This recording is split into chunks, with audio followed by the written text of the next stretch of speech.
I never thought I'd be the guy posting something like this, but here I am. My name's Mike, and I've been with my wife, Lisa, for about 8 years.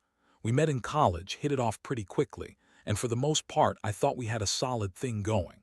Sure, every relationship has its ups and downs, but I never suspected betrayal on this level. We've always been pretty active into hiking, camping, you name it.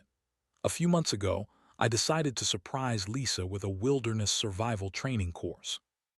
She's always been the type to talk about living off the grid, so I thought it'd be a fun way to bond and learn some new skills. The course was supposed to be just us going through some basic survival techniques, but honestly I thought it was a bit overkill. Still, I wanted her to enjoy it, so I paid for the private lessons and booked us in. The first few sessions went smoothly. We'd wake up early, spend hours in the woods practicing fire starting, navigation, setting up shelter. Lisa played the part of the confident student, asking questions, pretending to be interested. But as the weeks went on, I started noticing strange little things. She'd be more secretive about her phone, hidden texts, quick glances when I wasn't looking. She'd cancel plans at the last minute because work was piling up, or say she was too tired after her lessons. Small stuff, but enough to make me suspicious. Then she started lying about where she was going. She'd say she was meeting the instructor, a guy named Mark, who's actually a good friend of mine, but I didn't tell her that, pretending he was just giving her extra tips. She'd get this bitchy attitude whenever I pressed her about her whereabouts. "Stop being so paranoid, Mike," she snapped one night. "It's just training. I'm learning to survive in the woods, not cheating on you." That comment hit me hard. I laughed it off at the time, but deep down, I felt a weird twist in my gut. One day I decided to check her phone. I know, invasive, but I just had a feeling. I waited for her to fall asleep, then snuck into the bedroom. Her phone was unlocked, because she's careless like that, so I looked through her messages. That's when I saw it. A series of texts between her and Mark.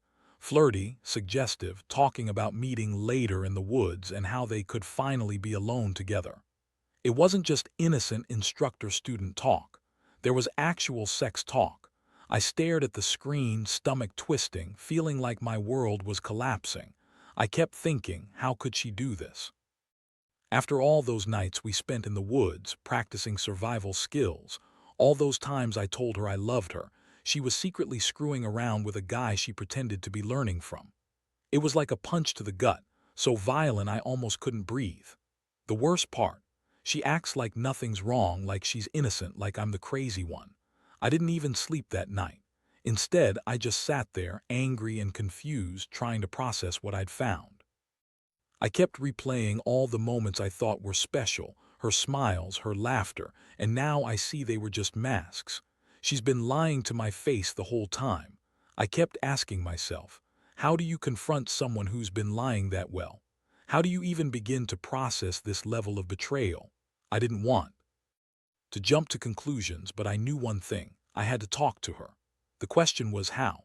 The next morning, I woke up feeling like I'd been hit by a freight train. My mind was racing, trying to figure out how I was going to approach her without losing my temper. I knew I had to confront her, but I also knew that the truth was going to hurt, more than I wanted to admit. I didn't sleep at all that night, and now, it felt like I was walking on thin ice just thinking about what to say. Lisa was in the kitchen making coffee, humming some stupid tune. She looked so innocent, so oblivious to what I knew. It was like she thought everything was normal, like her betrayal was just another little lie she could tell herself and get away with. I took a deep breath, trying to steady myself, and just blurted out, "We need to talk." She looked up, her eyes narrowing just a little. "What's wrong, Mike?" I didn't hold anything back. I told her about seeing the texts, about knowing everything. Her face twisted into this defensive sneer. "You're reading into things, Mike. You're paranoid. You're overreacting. Mark's just helping me prepare for the next phase of the course. You're imagining things." I shook my head. "No, Lisa, I saw the messages, the explicit ones. The ones where you talk about meeting him in the woods late at night. Don't lie to me now. I know you've been sleeping with him. I know it's been going on for weeks." Her face went bright red, but her voice stayed sharp. "You don't know what you're talking about. You're just jealous. You're accusing me of something I didn't do." Mark's just a friend and I don't owe you explanations about who I talk to. You're being controlling and insecure. That was when I lost it. I told her I was done with her bullshit, that I wasn't going to sit back and get played for a fool. She started crying, which I expected, but then she turned cold. You think I'd cheat on you? After everything we've been through? You're so paranoid, Mike. Maybe you're the one who's insecure. Maybe you're the one who can't handle me having a life outside of you. Part of me wanted to believe her, to find some way to brush it off. But deep down, I knew the truth. And seeing her lie so easily, so convincingly, made my stomach churn. I told her I wanted her to leave for a while, give me some space. She scoffed, said I was overreacting, and stormed out, slamming the door behind her. That entire day, I was a mess. I kept going over everything in my head, her lies, the texts, the way she acted like she was innocent. I felt betrayed, humiliated, and honestly furious. How could she do this? How could she lie so blatantly? I kept asking myself if I was just missing something, if I'd been blind all along. And I wondered how I'd let it get this far without noticing. My feelings were all over the place: anger, sadness, disappointment. I'd built my life around her, trusted her completely, and she'd just thrown it all away with some guy she barely even pretended to care about. The thought that she was cheating on me during the lessons I paid for, that she lied about everything, made me feel like I didn't even know her anymore. I knew I couldn't just sweep this under the rug. I needed to come up with a plan. I couldn't let her keep lying or laughing it off. But I wasn't sure what my next move should be. Part of me wanted to confront her again, demand answers, and maybe even end things. Another part just wanted to disappear for a while and think everything through. I felt lost, betrayed, and completely exposed. That's how my day went, just a blur of anger and heartbreak, wondering how my world fell apart so fast. After that initial confrontation, I knew I needed to step back and really think about what was happening. Sitting in my apartment, I couldn't shake the feeling that I'd been blind for too long, but I also knew I couldn't just make a rash decision. I had to outsmart her, figure out exactly how deep this betrayal went. I decided that if I was going to do anything, I needed proof, something concrete, something undeniable. So I started digging quietly. I kept my phone with me, checked her social media, and even installed a tracking app on her phone. I know, invasive, but at that moment I didn't care. I wanted to catch her in the act if she was sneaking around again. Over the next few days, I noticed more things: her changing routines, the way she'd slip away or hide her phone when I entered the room. I became obsessive, but I had to be. I needed to know how far she'd go. One afternoon, I saw her leave the apartment in a rush. She didn't take her usual stuff, just her purse and keys. I followed her from a distance, keeping low, trying not to blow my cover. She headed to this upscale coffee shop downtown, a place I'd never seen her go before. She met someone inside, tall, dark-haired. I thought it might be Mark, but I wasn't sure. She was all smiles, leaning in close, whispering, touching his arm. They sat for nearly an hour, talking intensely. When she left, she looked over her shoulder like she was nervous or maybe just guilty. I followed her again, watching as she drove to her sister's house. She stayed there for a bit, then left in the evening with her bag packed. I was pissed. This was more proof than I needed. My mind was racing, trying to figure out the next move. I was about to confront her again without a plan. I wanted to catch her red-handed, so I decided to set a trap. That night I waited until she was deep in sleep before sneaking out. I grabbed my phone, a small hidden camera I'd bought online, and set it up in the living room. I knew she'd try to sneak out again or meet up with her lover. I left the camera running, hiding it behind a stack of books. My hope was that I'd catch her in the act, see who she was really meeting, and get undeniable proof. The following night I couldn't sleep. Every minute felt like an eternity. Around midnight I heard faint footsteps in the hallway. I froze, heart pounding hard enough to hurt. The door to the living room creaked open slowly. I watched through the crack in the door as Lisa tiptoed out, clutching her purse, looking over her shoulder again. She quietly slipped into her car and drove off. I waited until I was sure she was gone, then grabbed my phone to check the footage. The camera had captured everything: the sneaking out, her getting into her car, the look of guilty nerves on her face. The evidence was clear. She was lying, hiding, sneaking around, and most importantly, cheating on me. I felt a rage I'd never known before, but underneath that there was also a deep sadness. I trusted her, believed in her. And now I saw her for what she really was, a liar, a cheat, and someone I could no longer hold on to. I didn't sleep that night either. I just sat there, staring at the footage, feeling betrayed but also feeling a strange sense of clarity. This was it. I couldn't keep pretending everything was okay. I had to face her, and I had to decide what I was going to do next. The betrayal was too real, and I knew I couldn't go back to how things used to be. My mind was made up. I had to confront her again, but this time, with everything laid out on the table. The moment I decided to confront her again, I knew I had to be prepared.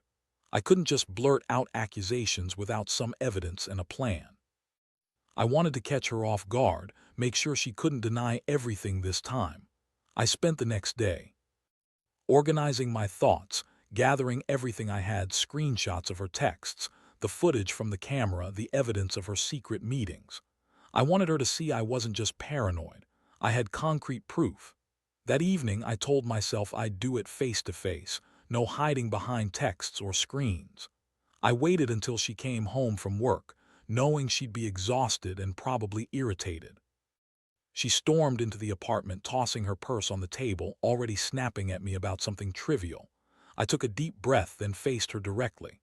"Lisa," I said, voice steady but serious. "We need to talk. I know what you've been doing. I know about Mark, about the secret meetings, about the sex talk. I know you've been lying to me this entire time. I've got the footage, you sneaking out last night, meeting him. I've seen the texts, so don't even try to deny it anymore." Her face instantly twisted into this bitchy sneer. "What are you talking about? You're crazy. You're just jealous because I'm finally doing something for myself. You always think I'm cheating or lying, but I swear to God, you're just insecure." I cut her off. "Insecure? Are you serious? I caught you red-handed, Lisa. You're cheating on me and you think I'm the one who's insecure. I spent days trying to figure out what the hell is wrong with you, and all I got was more lies. You've been lying about everything, your lessons, your meetings, your whole life. You're a damn liar." She started to cry again, but this time it was different. The tears weren't genuine. They were just a show, a way to manipulate. "You're overreacting, Mike. I didn't mean for any of this to happen. It just things got complicated. Mark is just a friend, just helping me with the course. You don't understand what it's like being with you sometimes. You're so controlling, so jealous. Maybe I needed someone who actually listened to me, who didn't accuse me of cheating every 5 seconds." I felt my fists clench. "You're lying again. You've been lying from the start. This isn't about control, it's about respect. You crossed a line, Lisa. You're not the woman I thought I knew. I gave you a chance to be honest, and all I got was more bullshit. I can't do this anymore." She looked at me, her eyes cold now. "You think you're so perfect, don't you? Maybe you're the one who's been hiding stuff, doing things behind my back. You're not exactly innocent, Mike. Don't pretend you're the victim here." That hit me like a punch. I realized she wasn't going to admit anything. She was just another manipulative bitch trying to turn the tables, trying to make me doubt myself. I knew I needed to end it to get out of this toxic mess. I told her, "Pack your shit. You're leaving tonight. I want you gone. Don't come back. I've had enough of your lies and bullshit." She looked stunned for a second, then scoffed. "Fine, whatever. You're not worth it anyway. I never loved you. I was only here because I thought I had to be. You're just a boring, insecure guy who can't handle a real woman." I watched her storm out, not even bothering to pack anything. I felt numb, like I'd just been hit by a truck. All my feelings, love, anger, hope, were swirling around inside me, fighting for control. I knew I'd made the right decision, but that didn't make it any easier. The woman I loved, the woman I married, was gone, replaced by someone selfish, manipulative, and completely untrustworthy. As she slammed the door behind her, I sank onto the couch, staring at the footage and the texts I'd collected. This wasn't just a betrayal, this was a complete wrecking of everything I believed in. I kept thinking about all the moments she lied, all the times I ignored my instincts because I loved her. Now I knew the truth. I had been blind, but I wasn't anymore. I was finally free from her bullshit, but the pain was still there, gnawing at me from the inside. I realized I wasn't the same person I was before. I'd been betrayed in a way I never thought possible. And as much as I wanted to hate her, part of me just felt sad. Sad because the woman I thought I knew had turned into someone I didn't recognize, and all I could do now was pick up the pieces and figure out how to move on. The days that followed were some of the most brutal of my life. After she left, I was left alone in that apartment, surrounded by all the memories of a life I thought was real. I kept replaying everything, trying to understand how I missed so many signs, how I let myself be so blind to her lies. It was a mixture of anger, heartbreak, and a strange sense of relief. Relief that I finally knew the truth, even if it shattered me. I threw myself into work, trying to drown out the pain, but inside I felt hollow. Every time I saw her number pop up on my phone, I'd get this sick feeling in my stomach. I knew I had to block her. I couldn't keep giving her the power to manipulate me or keep lying. So one night I did it. Blocked her number, deleted her from social media, and shut her out completely. It was painful, like ripping off a bandage, but I knew I had to do it to start healing. Still, the betrayal gnawed at me. I felt angry, so angry, not just at her but at myself too. How could I have been so stupid, so trusting? I kept thinking about the countless nights I spent trying to make things work, all the plans we made, and how she threw it all away for some guy she barely even cared about. I hated her, but I also hated myself for not seeing it sooner. About a week after she left, I decided I needed a complete break. I booked a solo trip into the woods, the very wilderness we'd been training for. I needed to reconnect with nature, to find some peace away from all the chaos. It was my way of escaping and trying to clear my head. I packed light, bringing only what I needed, and set out into the forest. That trip was both a relief and a reminder. Out there, miles from everything, I felt free for the first time in weeks. I spent days hiking, sleeping under the stars, just breathing in the silence. It helped me realize that I'd been putting so much faith into someone who didn't deserve it. It made me see that I was stronger than I thought. A survivor, maybe, even if I didn't feel like one at the time. But the pain of betrayal was still there, lurking underneath. I knew I wouldn't forget what she did, and I knew I'd have to face the truth someday, about forgiving or about moving on completely. I started questioning everything. Was I better off without her? Would I ever trust again? Could I ever get those years back? These questions haunted me, but I also started to feel a flicker of hope. Maybe I could rebuild, maybe I could find someone who wouldn't lie or cheat. Returning home was tough. Everything around me reminded me of what I'd lost: our apartment, her things, even the stupid little routines we had. But I also felt a strange sense of liberation. It was like I'd been given a second chance, not with her, but with myself. I started focusing on the things I loved: my job, my friends, my hobbies, and I pushed her out of my mind as much as I could. In the end, I learned a lot from this nightmare. Trust is fragile and it can be shattered in a second. But I also learned that I'm stronger than I thought, strong enough to survive betrayal, to face the truth, and to start over. I won't lie, I still feel pain sometimes. But I also feel a sense of clarity that I never had before. No one deserves to be lied to, manipulated, or cheated on. And I'll never let anyone do that to me again. So if there's one thing I want to share with anyone reading this, whether you're going through something similar or just need a wake-up call, it's this: trust your instincts. Don't ignore the red flags, no matter how much you love someone. Because when someone betrays you, it's better to face the truth early than to keep living in denial. You're stronger than you think, and you'll get through it. You just have to remember to keep moving forward, even when it feels impossible. Looking back, I realized that this experience changed me in ways I never expected. For a long time, I carried around this heavy sense of betrayal, like a scar that never quite healed. But eventually, I understood that it was also a lesson, one that forced me to confront my own boundaries, my trust issues, and what I truly deserve in a relationship. I learned that no matter how much you love someone, if they consistently lie and cheat, it's not just their problem. It's a sign that they're not worth your time or energy. After everything, I've become more cautious, but also more aware of what I need from someone else. I refuse to settle anymore. I've started dating again, slowly, cautiously, but I know now to listen to my gut. If something feels wrong, I don't dismiss it. I ask questions, demand honesty, and refuse to be manipulated or played. And frankly, I've come to appreciate the value of honesty so much more now. It's made me realize that a good relationship is built on trust, respect, and integrity. Things I thought I had with Lisa, but turned out to be illusions. Honestly, I'm grateful for the wake-up call. I don't wish what happened on anyone, but I do believe that sometimes you have to go through the darkness to appreciate the light. Moving forward, I want to focus on myself, my happiness, my peace, my sanity. And I want to remind everyone reading this, don't ignore the red flags. Don't dismiss that little voice in your head that tells you something's wrong. Because once trust is broken, it's almost impossible to go back. But you can rebuild yourself stronger and wiser. To anyone dealing with betrayal, whether it's a partner, a friend, or a family member, I say this, take your time. Feel everything you need to feel. Don't rush into forgiveness, but don't shut out hope either. Healing is a process and it's different for everyone. Just remember, you are worth so much more than being lied to or cheated on. You deserve honesty, loyalty, and someone who truly values you. And if someone can't give you that, then they're not the right person for you, no matter how much you might love them. In the end, I learned that real strength isn't just about surviving betrayal.